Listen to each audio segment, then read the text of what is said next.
So, ayan, ano daw ba talaga yung nangyari kay Elaine? Ako mga kapatid, pagpasensyahan nyo po talaga. Ulitin ko po sa inyo.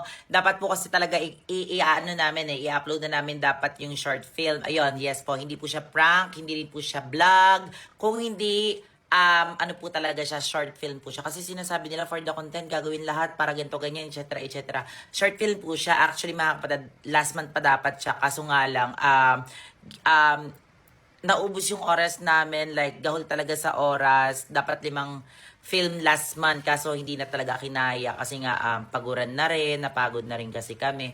So yun mga kapatid, so yan talaga yung continuous ng film na iba namin gagawin mga kapatid. Sana madagdagan pero 2 na lang kasi yung i-upload pa namin. So, yun. So, hindi po totoong wala na si Elaine. So, panoorin nyo na mga kapatid kasi sobrang ganda ng mga eksena. So, pinaghandaan po namin talaga to.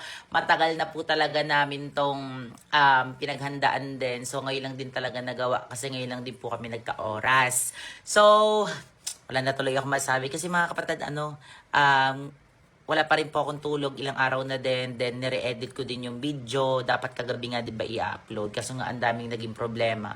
Kaya yung iba na unahan na mag-upload ng behind the scene, yung mga scene doon, akala din kasi ng mga kapatid ko, kagabi rin ma-upload. Talagang hindi talaga nahabol, kasi anong oras na anong oras na ako natapos? Ngayong umaga lang.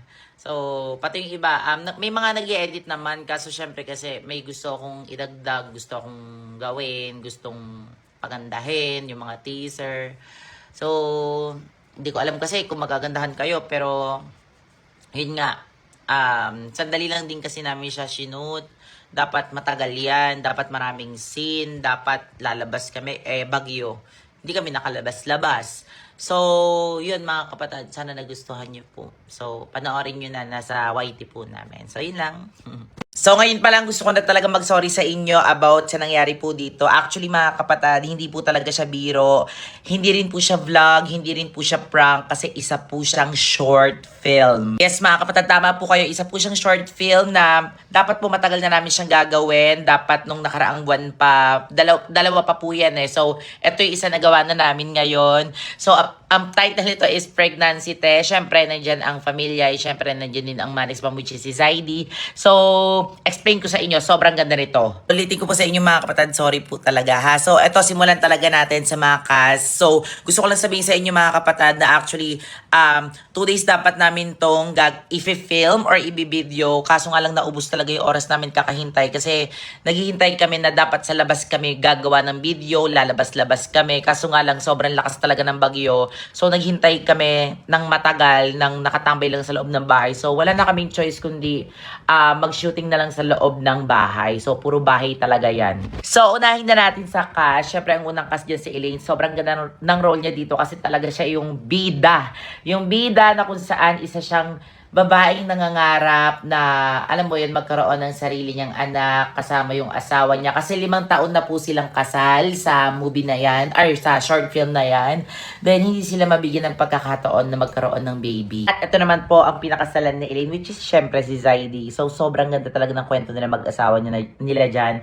So, yung asawa niya na yan, sobrang mainipin talaga kasi gusto na rin talaga magka-baby. Syempre, 5 taon na silang kasal. So, hindi talaga malaman kung sino ba talaga yung may problema, kung siya ba or si Elaine. Pero panoorin nyo na lang mga kapatid. Syempre hindi mawawala dyan ng mga kaibigan, si Bahaw. Kaibigan ni kaibigan na Elaine to si Bahaw. Si Daisuke, ayan, kaibigan din siya ni Elaine. At syempre si Susie, ayan, chismosang kaibigan din siya ni Elaine. Tapos ito naman si Kiko tsaka si Kimi, mag-asawa po sila, kasama po namin sila sa Amerika, which is OFW ang role nila dyan. So kaibigan po namin ni Kuya Kim nyo. Sobrang ganda ng role dito ni Yani. At wag na wag niyo pong tutularan mga kapatid. Patnubay at gabay na magulang po yung film po na to. So, wag niyo itong patanoorin na wala po yung mga parents nyo. So, isa po, ang role po niya po kasi is, ano po siya ni Saidi, Kirida. So, yun mga kapatid ha. So, kailangan ng patnubay at gabay na magulang pag nanood kayo nito.